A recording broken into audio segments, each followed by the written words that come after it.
in a town you never heard of. Hey everybody, welcome to the Common Folk Podcast with Ben, Morgan, and Andy.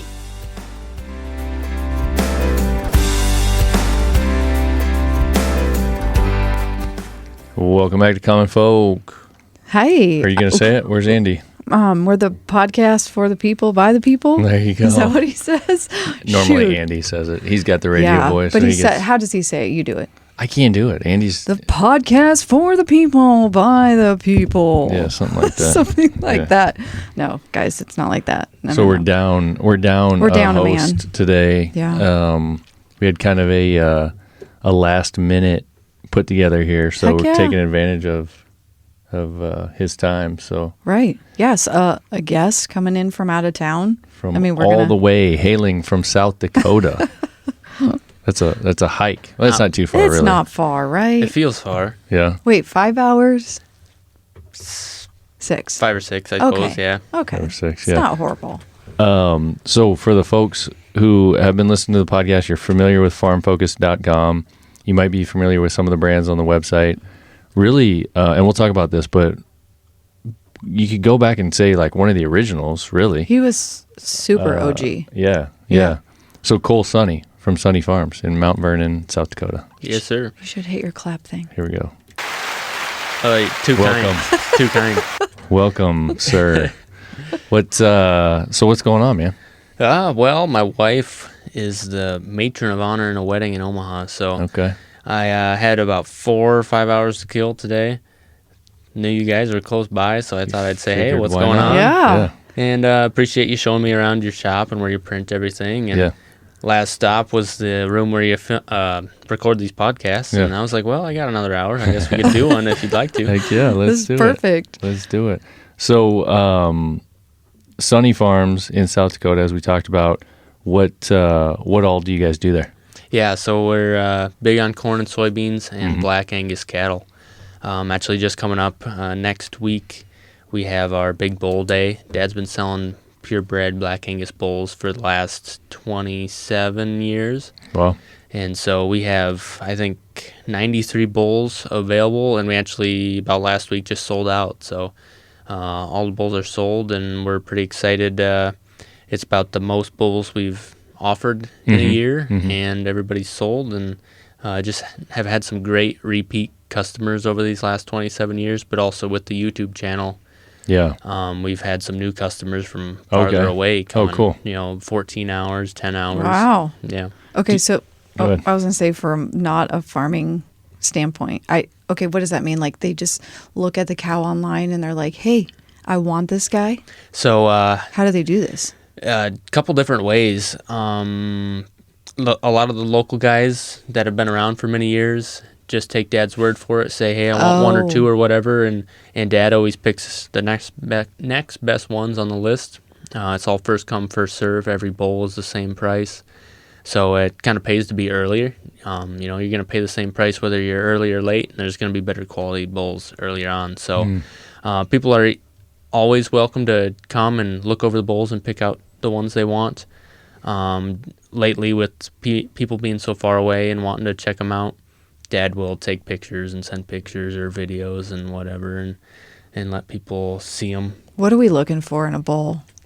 Well, first off, so we specialize in heifer bulls, which Okay. basically means it's a bull you want to use on a young heifer. Okay. It's going to be something with calving ease, smaller birth weight, because Okay. she's maybe not full maturity weight yet. Just something that'll be easier for her to handle on her own. So I guess in that case, if you're looking for a heifer bull, it's something that weighs less, about that 60, 70 pounds at birth, but you're still wanting something that weans at a good weight. It's give and take. If you're finding something that has a bigger weaning weight, it started out life a little heavier. Sure. Yep. So you're always, when you're gaining something, you're often losing something else. And so it's kind of a fine line there. What were you looking for in a bull? Oh, well, you know. I guess I do know. We don't have to go there. Yeah. We don't have to go there. But so you're basically just selling these guys to impregnate. Yeah. I mean, otherwise they're not used for anything else. I mean, we're not talking so about like. we're not talking steers. No. Okay, so that's what I don't. Yeah. So there's people that, they calve and then they feed them out. Okay. And then they go to market. Yes. For consumption. Right. Whereas we're selling the bulls intact. They're not steers. They're bulls, and they're able to breed. And Okay. And people are buying them to breed their own cows with. And then they can say they got it from Sonne Farms. They can now. Okay. Yes, yeah. All right. So that's the thing for those 14-hour drivers. Well, They're excited to see coal. Well, I like to think they care about our quality and our price as well. But yeah. Of course. Yeah. It doesn't hurt, right? It's most of it. That's most of it. Yeah. So is that primarily what's done with your cattle operation, or is there other things you guys do with it? Yeah. So we, I guess we also do feedlot backgrounding. So backgrounding is, I guess, how we do it. We buy calves at about 400 pounds, feed them to about 800 or 900 pounds. Okay. Now, fat weight market critter is usually around 14, getting into 1,500 pounds. So we do the kind of the first feedlot process, backgrounding. And we do that for a couple reasons. We feel we're pretty good at it. Mm-hmm. We also like when we sell, it's usually around this time of the year, right before we're getting into field work. So we would have less time to pay attention to the cattle in the feedlot. Also, if you remember back in COVID, I think the hog guys were up against this a lot. They had market-ready hogs, nowhere to go with them. Plants were closed.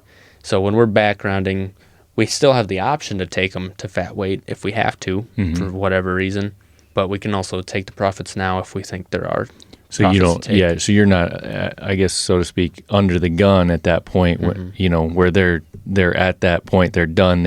Something needs to happen. Exactly. Yeah, Yep. I got you. So then someone else will take them off your hands, or you can so then actually. we'd take them to the sale barn, and somebody that finishes them would buy them and take them to fat weight. So then there's good finishers that you guys know. Is it typically the same people that will buy?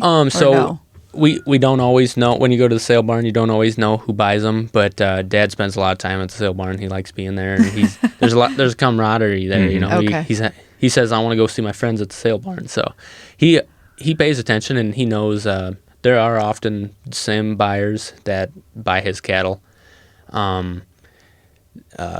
You hope to form a reputation. Yep. And you hope when you bring cattle in and the guy in the auction block says these are Brian Sonne's cattle, Cole Sonne's cattle, Sure. that people are like, okay, I've seen these cattle before. They usually, just have a reputation to be good growers and under good condition and have been fed well. We know they treat them well, they feed them well, they get up there. If I'm buying one of theirs, it's going to be healthy. All these kinds of things. Like it's good prospect for it. Good vaccination program and all that. Yeah. Okay. So I've heard you talk about, and some of the products that you deal in specifically have to do with calving. So you guys are having your own calves. So what happens when it's a female? What do you do with it? Are you talking day one or just in general? Because we've talked about what you do with the bulls and the steers and that. So then what happens on the female side? Yeah. So we have been basically breeding every one of our home raised females for the last probably 5 years. We've been building our herd a little bit.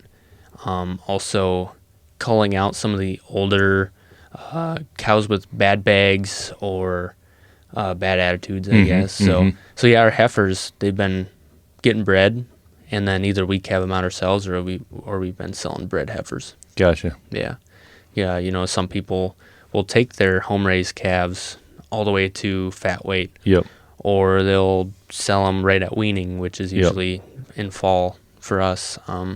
So there's a lot of different ways to do it, but we've been breeding our heifers, and we sell bulls. We think they're good quality, and so we also think our heifers are good quality. Absolutely. Yep. Is the majority of your guys' agricultural operation cattle or grain, or is it pretty close? I would say it's about 50-50. Okay. Yeah. Yeah, and I was kind of wondering that because, I mean, you do call it a farm, right? Yeah. And I think it's interesting how people are like, they'll call it a farm or they'll call it a ranch or whatever. Yeah. But if you're 50-50. Yeah, I think a lot of that's up to interpretation. Yeah. You know, when I think of ranchers, I think of somebody that probably wears a cowboy hat, probably is on a horse. But, you know, there's probably people without both of those that still call themselves ranchers. So it's all how you want to shake it out. You know, we get called ranchers, and that's fine. I don't call myself a rancher. I think some people would be offended if I called myself a rancher. Sure, yeah. So That's funny. So I had seen some things also where you guys have done some programs where you've sold some of your beef direct to consumer. How does that work for you guys? yeah, so there's another social media guy in southeastern Iowa, and his name's Sawyer. He runs the This'll Do Farm. They do a podcast, and they Instagram, all social media forms. And so he had a dream and a goal to do direct to consumer. And they raise hogs, Finnish hogs. And so he started with his own hogs, selling them to, you know, a lot of his viewers, of course. And then, you know, once he built that, he had the means of shipping, and he had the meat, he had the locker lined up, he had a walk-in freezer, all of that. And so he's like, well, I could expand this business if I brought in, you know, other brands. And he likes to stick with other social media people. The whole thing is, I guess, number one, being organic, not in a way of like non-GMOs and stuff like that. But you get to see how it's raised on people's farms. You know, it's I can't think of the word. Like I keep thinking hands-on, but I mean everything's hands-on. But It's more of like, you know, the whole story. Like you know from the start to finish. Yeah, you know the whole background of the animal and the farm, and you know your farmer. You know where it's coming from. Yeah. And so he reached out and asked if I'd ever want to provide some beef. And so, you know, as we've been talking, I haven't said we finished at all. So and that's true. Up until 2 years ago, we started with 6 heifers, and we took them all the way to fat weight. And so, people watched them, those exact animals, be calved on our farm, go to pasture, go to the feedlot, and then people were able to buy them after they got processed. Nice. So, and then this year we doubled it, went to 12 heifers, and things sold pretty well. You know, we have a great following, really supportive viewers, and so it sold pretty quickly. And you guys have plans to do some more of that?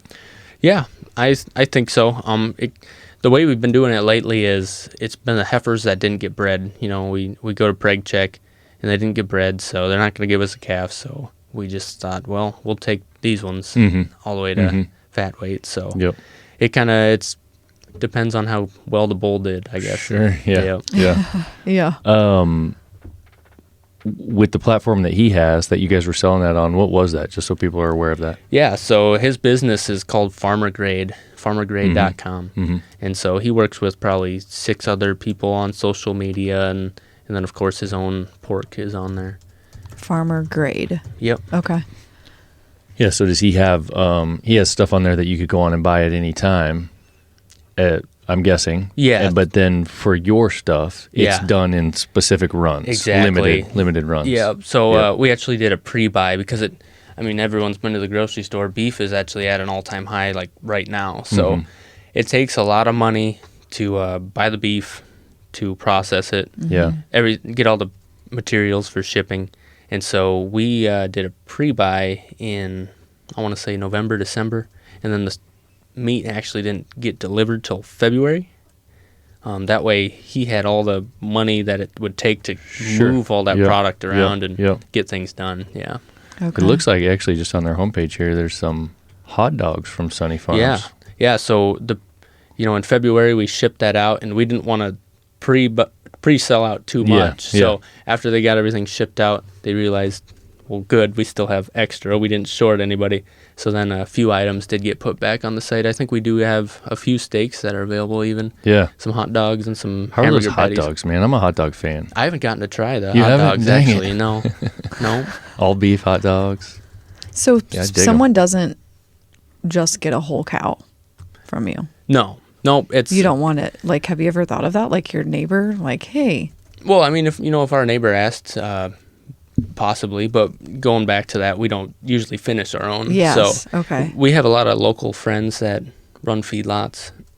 And so if we have something that it's like, hey, would you finish this for us? They'll throw it in a feedlot or whatever, finish it out. And then the other thing is, if you were to process a whole beef, that's a lot of freezer space. So it often is in these rural areas of farmers saying, hey, you want a half and you want to split this up. So because normally we'll get a half, right? When we get ours. Yeah. Normally we'll buy because we'll split it with somebody. Yeah, so we'll buy a right. whole from a farming outfit in Nebraska. Upstream Farms is what they're called. They're in Albion.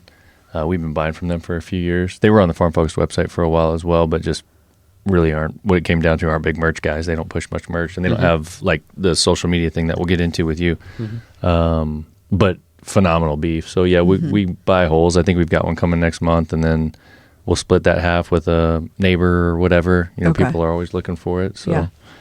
I was just looking on the website here on Farmer Grade, and they work with the Hilbert guys also. I didn't realize that. Yeah, and they actually just put out a video, the younger Hilbert brother and Spencer and Grant. yeah, how he went out, bought some cattle and finished them. And That's awesome. I didn't realize they were doing that. So those guys just added to the Farm Focused website for merchandise in the last couple of weeks. Yeah, and we just had him on. No, that was one of their buddies we had on. Oh, the Yeah. other buddy. Mhm. Yeah. Yep. Okay, I'm getting them all confused. Yeah, pretty interesting. And it's cool how everybody's kind of connected that way, and doing all these things. It's like helping each other and creating this community. well, that's what I've learned. Going to some of these farm shows where there's a bunch of other YouTubers. Yeah. Just last summer, I went to one, and Chet Larson was there, and both the Welkers and Millennial Farmer and Ron from Hartung Family Farms, and I think Laura Farms was there that day. I didn't get to meet her, but at one point we had all these guys together and just shooting the crap, and they're just also genuine, nice guys. That really role models, in my opinion. Okay. Yeah, and it's cool too when each one of these folks kind of has maybe something that they specialize in or something that they're better at than you are or you're better at than they are, and you can kind of see this collaboration with things like this that they're doing with Farmer Grade and what happens on YouTube, and all you guys are helping each other and kind of putting all that together, and we kind of come in too with the merchandise, and you guys are introducing new folks to us and vice versa, and that's all just working really neat. It's kind of a fun thing. Yeah, pretty much right at the start of my YouTube channel, I was watching Millennial Farmer, and I saw you on his video, and he said you guys were doing his merch, and I thought, well, I may not sell any merch at all, but if I were able to get on that website right next to Zach Johnson, a lot of people are going to be going there to buy some Millennial Farmer stuff, and they're going to see what's Sonne Farms. Well, I guess we'll look it up on YouTube. So for me, it was kind of a marketing idea. Yeah. And then our YouTube channel did take off, and it's been pretty good to be in with you guys and a lot of other YouTubers on the website. Yeah, let's talk about that a little bit. So, you were completely honest with me when we first met on the phone. You told me that. I had never heard that. Yeah. You were like, I don't have a lot, but I know Millennial Farmers on there, and I think it could help me. You were telling me this, and I'm like, I was thinking to myself, okay, so he wants to take advantage of the website, but he's not going to bring a lot to us. But I was like, but also he's being honest. So I like that. I do remember you talking about Cole and saying, well, this guy wants on the website. He doesn't have near of a following. Small following, yeah. But let's take a risk on this guy. And you're always our talking point, not because of the web. You've literally done yourself so well. You've blown up. I mean, you've grown. Thank you. Really, you've done such from back a then, huge What do you think your subscriber count was when you started with us on YouTube? I would say 50,000. Yeah, and then and to today, where are you around today? 307,000. Big change. Yeah, that's a huge change. So for folks who haven't already put this together, you do a bunch of stuff on YouTube. Sonne Farms is the YouTube channel. What is the YouTube channel all about? Yeah, well, most of what we talked about. Each day is a day in the life. And with cattle and crops, we have so much variety. Cattle brings in a lot of things. You're making hay. You're fixing fence, putting in new fence. Working cattle, calving is that's just some of the coolest videos because there's so many people that haven't been experienced had the experience to being around livestock. And, corn and soybeans, you get out there and plant, you get out there and harvest. I enjoy it, but it's sometimes hard to make content around that. Sure. It's just tractors going back and forth. The more interesting things in that line of work is when there are breakdowns. People love to watch a train wreck, I guess. Yeah. And so when things break, it's kind of all about situations and how you overcome them. That's what makes the YouTube, in my opinion, interesting. What gave you the motivation to start a YouTube channel? Yeah, so when I was in college, I just thought drones were cool, and I was playing with the idea of maybe starting a company to where we could do some, take some footage, maybe take some plant health. Yeah. Yeah. Mm-hmm. Yep. I'm not sounding very educated on the thing. So Obviously, we can see why you didn't go in that direction. Yeah. I was going to see if I could help some farmers locally with. It was like the imaging, like the NDVI, Yeah, exactly. and the plant health and all that. Yeah, right. And so I was thinking about maybe trying to start some of that, but then I was like, what would I be able to charge an acre? Would I be able to make a living? Is it going to help many farmers that much anyway? And I guess the answer I came up with was no. It's not. And that was kind of before crop spraying drones came out big, like they are now. Yep. And so I was like, well, I'm not going to do that, but I still want a drone. So I bought one. And then it's like, okay, what do I do with this? I was taking some video of us putting up hay and planting and doing stuff like that. And then it's like, okay, now I have this video. What am I going to do with this video? And so I was like, well, I guess I could just throw it on YouTube. Why not? I can watch it later if I ever want to. Sure, yeah. My family and friends can check out us farming. And then a couple videos just started getting views for whatever reason. And so I was like, well, I guess we'll keep doing this. It's fun. You get 1,000 views on a video, you think you're on the top of the world. Like, that's awesome. Yeah. I don't even know 1,000 people, And then, at the time, honestly, I was watching Millennial Farmer from my dorm room, watching him harvest, and it's like, well, I'm 2 hours away from home, and I'm not able to help with harvest. It's awesome being able to watch someone else do it, I guess. And so I was getting a few subscribers, and I thought, why don't I try vlogging? And so for a while there, I was using my iPhone 6 and taking some video and putting it on YouTube. And, each video you hit a different, I guess, landmark and new heights. And it's just fun to, okay, we got 20 subscribers, we got 100. And it's just, each new day is something exciting, something to be excited about. And so just kind of kept going with it. And I think we're almost on year 6 of YouTube now. Wow. What would you say, like, as a percentage, is everything that has to do with YouTube, what percentage of your day-to-day is that gets put into that? Yeah, I guess, I usually get to the farm about 8 a.m. and have the camera with me, and it honestly doesn't add too much time to my working day, moving the camera around.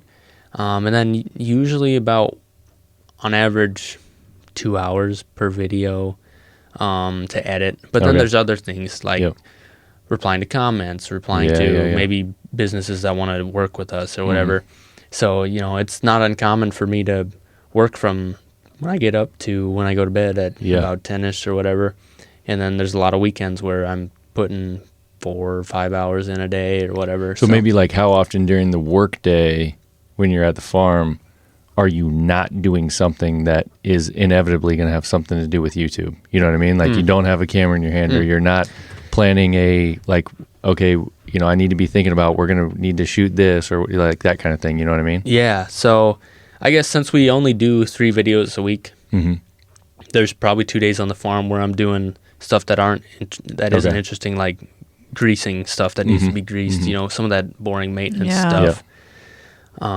Maybe sorting cows where, it's just shutting the gate one way, opening it the other, whatever. So, I would, 3 days a week, it's like everything's getting filmed, and the other 2, just getting all those things that need done that aren't interesting done.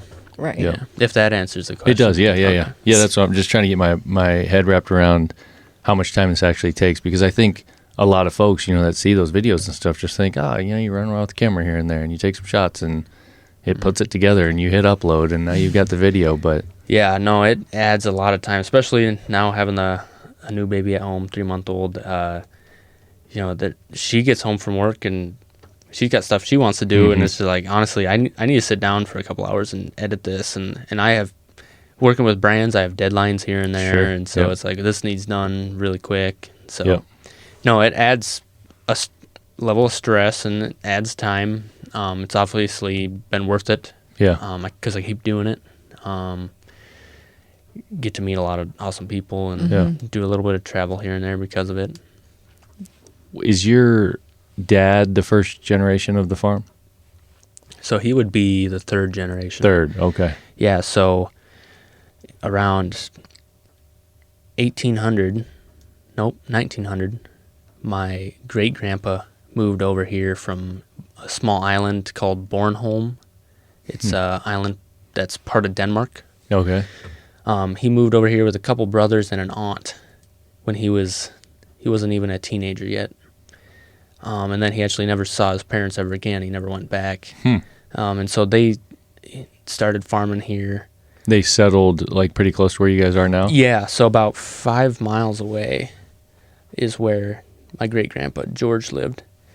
And then he actually he didn't go back, but he went back overseas to fight in World War I. And so at this point, he had not met his wife, but his job was to bring food to the front line. So he had a team of 4 mules. Wow. That pulled a wagon. One day, I think artillery struck, killed all 4 mules, and he got some shrapnel, so he was able to go home. But if it would have landed 5-10 feet closer and he would have died, I wouldn't be here. So. Yeah. Was he, just curious, but I don't know if you know this or not, so like when he went to war, was he involved in war as a U.S. soldier or as would it be Danish? Is that what? Yeah, that's a good question. I've never been asked that or even thought about that. Yeah. I would assume that he was a U.S. citizen at that point. Yeah. But no, that's good. I should ask. It's just kind of interesting. Yeah, thinking about immigration and at that time and how people were coming over and settling, and then because Denmark was involved in the war in some capacity, and that's why he wanted to join it, because his family back home was involved in the war as well. Yeah. Huh. Yeah, because that conflict is much closer to Denmark than the U.S. Yeah. So then your grandfather was the next farmed. Yep. Same area. Yep. So he ended up getting a house probably 2 miles down the road. He did a lot with hogs, corn and soybean. Well, I guess not so much soybeans. Soybeans are kind of a newer thing to our area in the grand scheme of things. They did a lot of oats, barley, wheat, some corn. Even had a few milk cows. Most of that was for, their own family. It's not like he sold milk. Yeah. And he also was in the Army. I think he's won some awards for being a sharpshooter, too. Oh, cool. Yeah. So he loved guns. He had a lot of guns. He had a couple gun cabinets at home there. And actually, when my grandparents passed away and kind of going through the stuff, like every kid and grandkid got a gun of some sort. Okay. Wow. Yeah. And I think there was 30 or 40 of us, so there was... Wow. Yeah. He did have a stash. Do you still have it? Yeah. I got a 243 from him. Yep. One of the cooler items, my cousin got a Judge, which is a handgun that shoots a 410 shotgun shell. Yeah. It's a cool gun. Yep. So there's a lot of double barrels, side-by-sides, and over and unders, and old and newer stuff. And so, nice. No, it's cool to have in the family and remember and pass those pieces down. Yeah. Yeah, we have a really cool picture of our family in front of a sign that says Grandpa's Gun Show, and everyone's holding a gun. Oh, that would be awesome. Yeah. So that's something very cherished to our family, I'd say. Yeah. So that's cool. So then your dad took over. Yeah. So then my dad and my uncle worked together for many, many years. Okay. And man, when I think back to my childhood, they were working till dark often. And then my mom also, she did home loans, and she would be working till 7, 8 at night. When she would pick me up from daycare, we'd go back to work and I'd hang out there, and I'd screw around the bank for a couple hours by myself while she's working. So yeah, I just think my family's a hardworking family. For sure, yeah. Yeah, you can hear that. So then you obviously were doing a bunch of stuff on the farm. Like Dad had you do work too. I mean, I helped a lot with calving as much as I could as a young guy. I think back just coming home, hopping on the four-wheeler with Dad and catching calves and tagging them and stuff. But I was also involved in sports, and so I would, as soon as that started, I'd be have practice and such, and there'd be a lot of stuff on the weekends, and so I wasn't there all the time, but as much as I could and as much as he needed help. But when I went to college, I knew I wanted to come back to the farm, and it was gonna take on a major that involved farming, so I took up agronomy. Okay. Yep, and then took some animal husbandry classes as well. Did you? Oh, go ahead. No, go ahead. I've asked a lot of questions. No, I was just going to say, where'd you go to school? Yeah, South Dakota State. You did? Brookings. Okay. Yep. Yeah. So This that's close. is that Jackrabbits? Yeah. Oh, I always get those confused. I was thinking the SDSU. Okay. San Diego State. No. It's funny when I type in, like, if I'm trying to learn something about where I went to school or whatever, And that pops up? I type in SDSU and it's always San Diego Oh, State. okay. Well, we Yeah. toured both South Dakota schools for our oldest when she for US, soccer. USD. Then. Maybe that's what it was. Okay. Yeah. Yeah. So I always get the Jackrabbits because once you were yellow. Yellow and blue. Yeah. Yep. Yeah. Okay. Yep. And then USD was red. Yeah. They're the Coyotes. Yes, I I think, remember yeah. that. Okay. Coyotes. Did you always know that you wanted to work on the farm, or did you go to school thinking, man, I want to get out of here, or what was your mentality? No, I always wanted. I don't know what else I would do. Always wanted to be on the farm. When I was little, I remember just hanging out in the barn. We have a trouble pen where we use to pull calves if we need to. I would just be in there acting like I'm pulling a calf by myself and just running gates and stuff. And so yeah, it's definitely always what I knew I was going to come back to. Yeah. Yeah, I feel well. I mean, and I guess it would only be one of two ways. But when we talk to folks that kind of came up like you did, we just interviewed a guy last week who's running a ranch out way west in Nebraska, out in the Sandhills. And his story was that he grew up with a brother, and they were on the ranch, and it was just a freaking job, and he hated it. And he couldn't wait to get out of there, And then he goes to school, and he's at school for a few years, and he realizes, man, I miss that place. I want to go back, and now that's what he does for the rest of his life, So I feel like I hear that story, or I hear the one where I've been a farm kid from go. Like, I don't know what else I would do, like what you're talking about there. Like, he was saying he had to leave to appreciate it because he was just pissed. Kind of, that he worked so much, but he played sports too. So it was kind of that balance. Yeah, I was just going to say maybe it was because I was in sports and I wasn't around it always. I remember him saying he played football. He went to college to play baseball. He baseball. On a scholarship. Yeah. So it just is interesting to me because you always think, and we say this too, like, are your kids going to love what you do and want to do it, or are they going to be like, I saw my parents do that and that sucked? Yeah. So yeah. No, but you have brothers, so the other two brothers are not farming with you. Yeah. So they might have taken that role of like, I don't want to do this. Yeah, I don't know. Well, so it's easier to answer for my middle brother. We call him the smart one. He became a civil engineer, and Dad says he was too smart to come back to the farm, which farmers can be very smart. That's for sure, yeah, no especially doubt. with all the things we got to deal with. My older brother, he still loves agriculture, and he took a job that's pretty close to it. He sells aftermarket ag equipment for Dakota, so he's still helping farmers and working with farmers, but he's not actively farming. Yeah. Oh, that's cool. It's interesting stories and how people come up, and you being the fourth generation of that farm, that's pretty neat. And I'm sure you hope someday that your children, however many you have, somebody will be involved. Yep. Yeah, for sure. It's one of those things where, if my boy doesn't want to farm, I'm not going to make him farm. And it's very possible, whether we have a successful farm or not, that he'd have a better life, less stressful doing something else. It's not always about the money, and I'm sitting here thinking, man, my dad's at home calving by himself, and it's hopefully raining. Have a chance of rain, and so I'm I'm sitting here a little stressed, Worrying about it, thinking yeah. about what's going on Yeah. at home, and Yeah. and so not that other jobs don't have stress with them as well, but it's definitely a stressful job.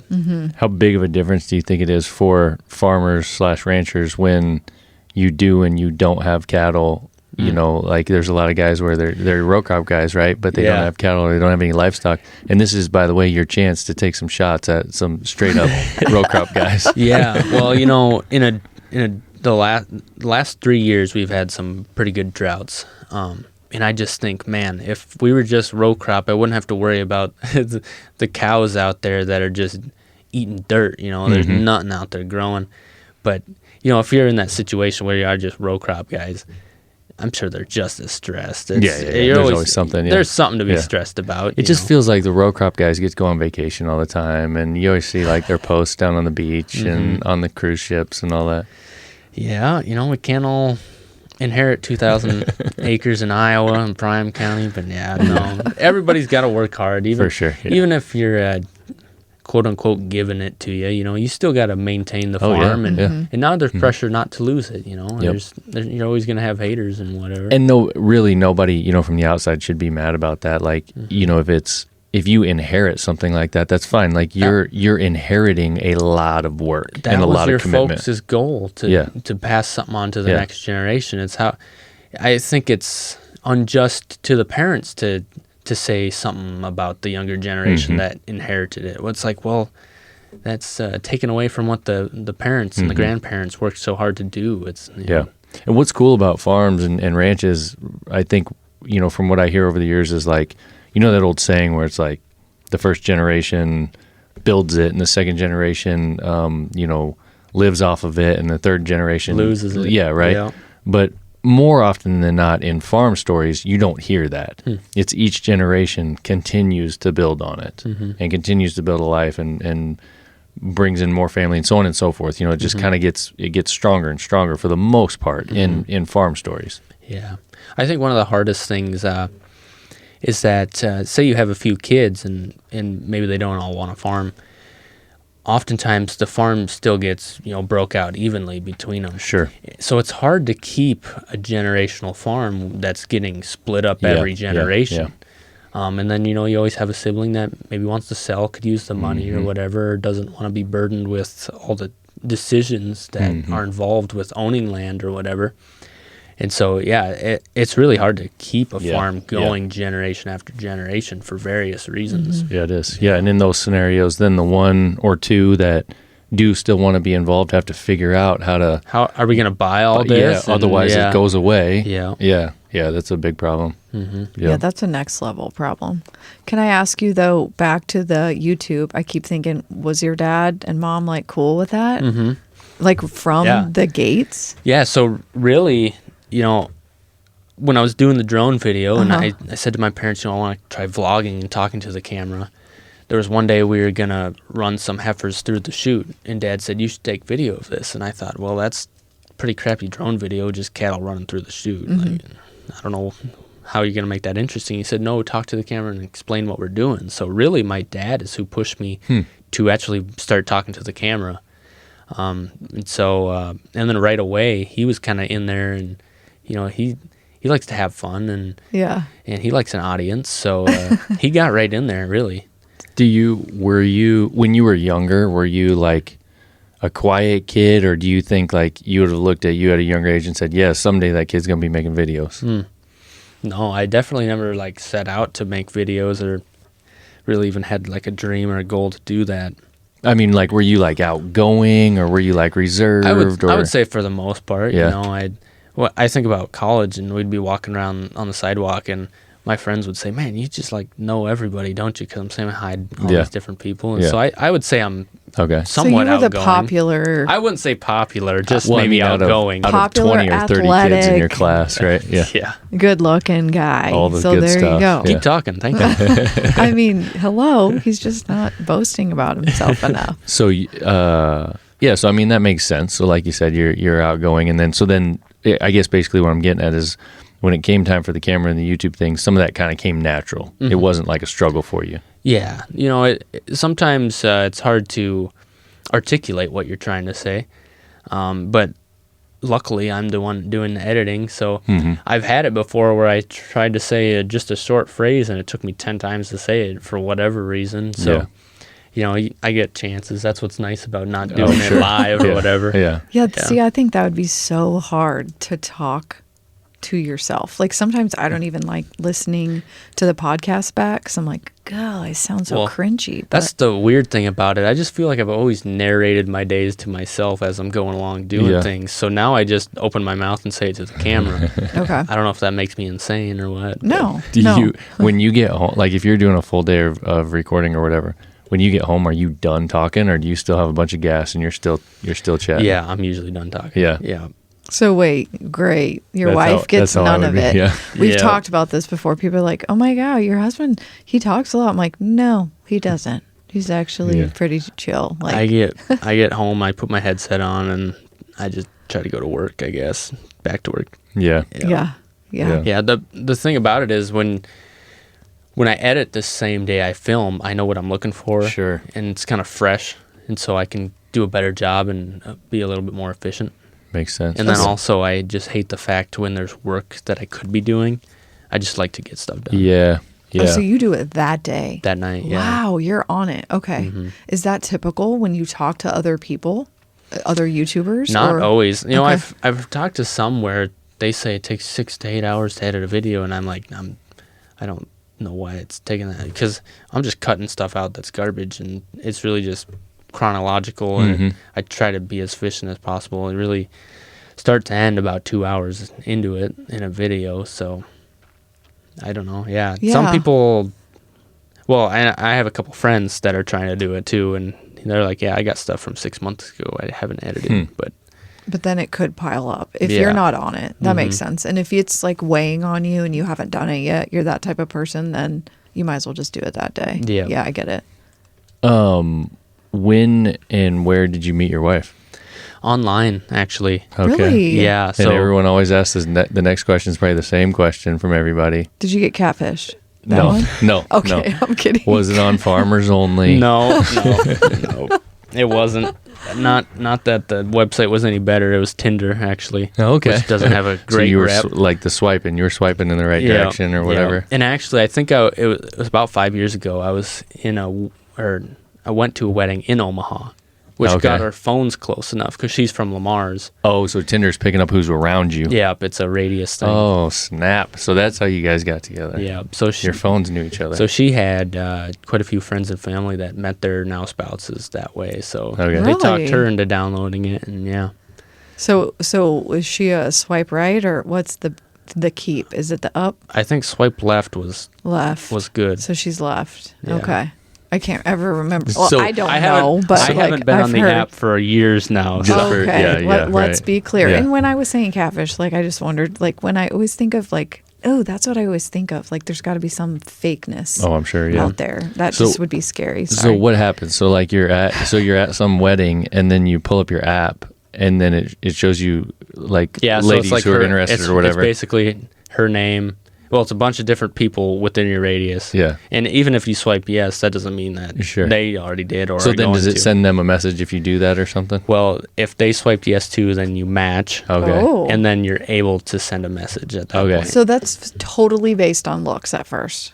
Is there any type of There's some description or bullet something. profiles? Oh, yeah. So you can add a profile. But yeah, there's a picture. But are we talking like, is there any like, does it say what you do? Does it like did you have a picture of or is it yourself holding a calf or something? Purely based on looks at this point. Well, so it depends on how fast you're doing it. If you're just Oh. swiping, then it's all looks. But if you see someone you're interested in, you can click on them, and there's a little bit of a bio. I got you. Yeah. There is a little bit of, but it really is based on looks at first. Well, I would say it's got to so. be. I mean, you got to It's be like first- attracted to You your do, spouse. yeah. Well, yeah, and it's Yeah. first impression. Like when you meet someone at first, if you're not visually attracted to them, you're Yeah. probably like, bye.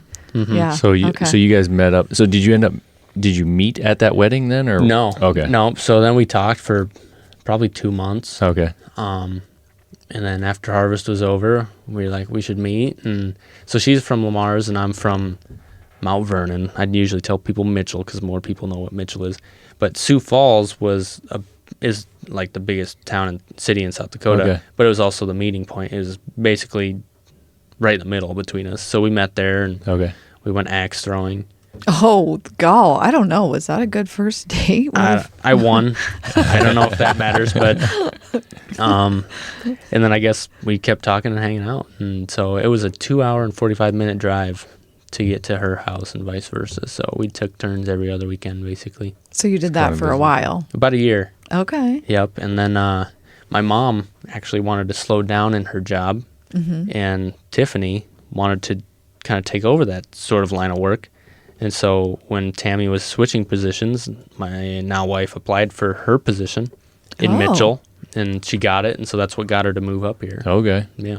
Oh, score. So your mom had a hand in getting her I guess. closer to Yeah. you. Look at that, Mom. So she- Little nudge. So she moves there, and then you guys are probably getting fairly serious at Yeah. that point because you're seeing each other every weekend. Well, yeah, and- she just moved 2.5 hours closer. Yeah. And like she has like 5 aunts and how many cousins that live 2 blocks away from where she was living. So that was a big leap for her. Yeah. Yep. And so I thought, I better buy a ring, I suppose. Better keep her. Make this Yeah. worth it. Yep. Or she's getting back on Tinder. Yeah. How long ago did you guys get married? In 2022, in November. Okay. So it's been 2.5 years. Okay. about, Yep. Yeah. And then most recently, you had your first child. Yep. In December, we had a baby boy. Nice. Yeah. Now, did you guys know you were going to have a boy? I can't remember. We did, You did genetic find out. testing. Okay. Yeah. Okay. Yeah. So were you pumped, like thinking I was- farm-wise, like, ooh, I got a boy? Yeah. You know, Okay. it's, I don't know, being a boy, I wanted a boy. So. Yeah. Yeah. Yeah, at least the first one, get it out of the way. You know, now the next however many can be whatever they want. So Yeah. Okay. Yeah. Yeah. I don't know, just wanted that boy. I don't know. guess. You always hear that. Like, I mean, you obviously loved your girls and never thought we Yeah. would even have a boy, but I just always think about that on a farm. I don't know why that girls could be good workers Of and course. farmhands Yep. too, but it does seem like a man type of work. If we're profiling here, is that right to say? I mean, yeah, certainly. Like, and Cole can attest to this, that you know the female has a very important role on the farm. You know, in terms of support and a lot of things that they're doing, that they're helping with. But I think in general, the guy is out there doing the majority of the manual labor. I mean, and, it's as simple as what's the percentage of men farming? It's, Yeah, what Yeah. is that? I mean, it's got to be so high. I'd say it's 95 plus. probably, yeah. Okay. a lot, Yeah. And I guess in my head, I'm visualizing someone trying to pull a calf out. Like, Yeah, most women probably don't even have the strength to do that. Could be. Correct? Okay, check this. Well, I know this that's is small, a little but- older, but this brings up Yeah, what does it say? 20. Oh no, that said 2016. So here's 2022. 2022, 36.3% were women. No. wow. That's higher really? than I would have guessed. Yeah. But Oh, So that leaves okay. Yeah, that's way higher. 64% male. So that kind of gives it, yeah. So it's Okay. kind of like a third are women and 2/3 are men. But you know, it doesn't say exactly what their role are. But the point is that everyone does have a role Yeah. that affects Yeah, the yeah. farm. And yeah, and it's all important. And we've talked about this before on this podcast. We've talked about, you know, men versus women and the roles and the traditional roles and the modern roles and all this kind of stuff. And they're just flat out things that guys are better at, and there's flat out things that girls are better at in general. I mean, and True. it rings true the majority of the time. So it is what it is. It's nothing to be. It's not a competition. It's nothing yeah, to be. I don't think reading off statistics word for word makes you racist in any way or Yeah, whatever. yeah. Racist, not the word, but Sexist. sexist or yeah. whatever ist you can add to it. You know, Yeah. statistics are statistics, Yeah, I guess. right, yeah, And, just is what it is, yeah. there's also outliers always. So Yep. True. Yeah. Yeah. So what does the future of the Sunny Farms YouTube channel look like? You got plans for it? What are you thinking? Well, I mean, the fun things are when you work with companies and maybe get to demo something that you otherwise wouldn't have had the opportunity to do. And we have a few things coming this summer, hopefully. You know, really just, you know, things on the internet, they kind of have a lifespan of just a few years in terms of a YouTube video, I guess, because there's always the next best thing. Yeah. There's always somebody new doing something different that forms a buzz or whatever. So I guess for me, the goal is just keep it alive and Yeah. hopefully maintain. I feel like, if you would have asked me like 3-4 years ago about YouTube in general and like that platform and what is this going to look like? What's the future of the farm focused business and doing merchandise for YouTubers? I would have said, man, kind of something similar to what you said, where things always kind of run their course. There's going to be the next best thing. Who knows how long this YouTube thing's going to go? But today I look at it and I feel like I see YouTube like doubling down. Like they're getting even bigger and even more influence, and more things are like more and more pathways are leading to YouTube. Yeah, well, I agree because think about how much time you used to watch TV. Yeah. We don't even pay for TV now. It's Yeah. all Right. It's all streaming services or whatever. So yeah, I think a lot of people are spending much more time on platforms like YouTube. Yeah. Even at my age, I mean, I'm in my early 40s. I don't watch a lot of YouTube. That wasn't something that we had growing up, but my son does. He watches a lot. He's 14. And I've found myself utilizing that platform. Like as an example, the other night, I really like barbecue. So I was wanting to find some barbecue shows. So I just go on YouTube, I search it. It's endless. Like I could sit there for hours and watch these things. I know. And I was like, whoa, what? This is good. And we're Yeah, like, it's wow, awesome. we found a It new was channel. great. Yeah. So I totally see it. I totally get it. And I think it's going to be around for a whole lot longer than what I would have originally thought. Mm-hmm. Yeah, I think it's going to be a big part of our future in for consumption of television in the U.S. Absolutely. Yep. Is there any YouTube channels that you love watching that's outside of farming? Oh, outside of farming. I guess really the only one I watched outside of farming is probably Whistling Diesel. If you've ever heard of him. He Okay. destroys a lot of stuff, but really I watch very little. I just feel too busy, and if I am, it's usually a fellow farmer YouTuber. Yeah. Yeah. And that's interesting in and of itself, because I think a lot of the folks that are on it are not really watching their own category just because they get enough of it, themselves. But well, I think part of it is, this community is kind of tight knit, and it's sending text messages with Chad or whatever with the different YouTubers, and so you kind of have a relationship, and you're interested in what they're up to. Yeah. So Makes sense. It's like a little healthy competition, or no? I mean, you don't really feel. At the end of the day, it's competition, I guess. Okay. But I don't think of it that way. It's not like I'm gonna sit down and be like, okay, I gotta do this to get ahead of whoever. Yeah. And I don't really think there's much I can do. Right. People like you, your voice, your personality. I'm trying to put what out you're an doing. interesting video no matter what. So. Yeah. And I think YouTube does a good job of like sharing a lot of those things, so like you watch one of Chet's videos or whatever, and then it's going to suggest one of your videos or someone else in the category. And it really is all a community. Yep. Yeah. It's pretty cool. That is awesome. Yeah. Do you play any of the farming games? No. No. That doesn't interest me at all. No. Like Farm Sim, no. We had one of the farm simulator guys on a couple of weeks ago, and then we were talking about this at the beginning, or when we were talking about the beef that you're selling with the squad guys and the Hilberts. Yeah. Yeah, and working with those guys. That's a whole nother interesting category for me, are people watching the video gaming on YouTube. Yeah. I didn't quite understand it, but I mean, I get it. I just was like, what? Yeah, it's kind of all about who the person is and what their persona is like. Yeah. Yeah. Yeah. Right. Cool. Well, we're coming up on an hour, believe it or not. You're going to be late for your wedding. Yeah, I got to get going here soon. Yeah. Yeah. Did you have any other questions or anything? No, I think I'm good. Thanks. We appreciate you coming to town, man. Yeah. It's good to see you. See the Awesome, we shop. worked this in. Yeah, Yeah. I'm glad we were able to. Thanks for coming to the shop.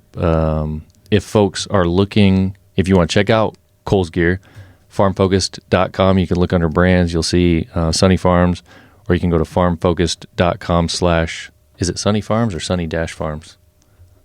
I'm gonna make sure I get this right. Oh, I was like, don't are know? you I don't know. asking me? I just run the You company. just run the. Otherwise, you're on Instagram, Facebook, and then what's your YouTube Sonny handle? Farms. Just straight the same farm. Okay. Yep. Yeah. Easy enough.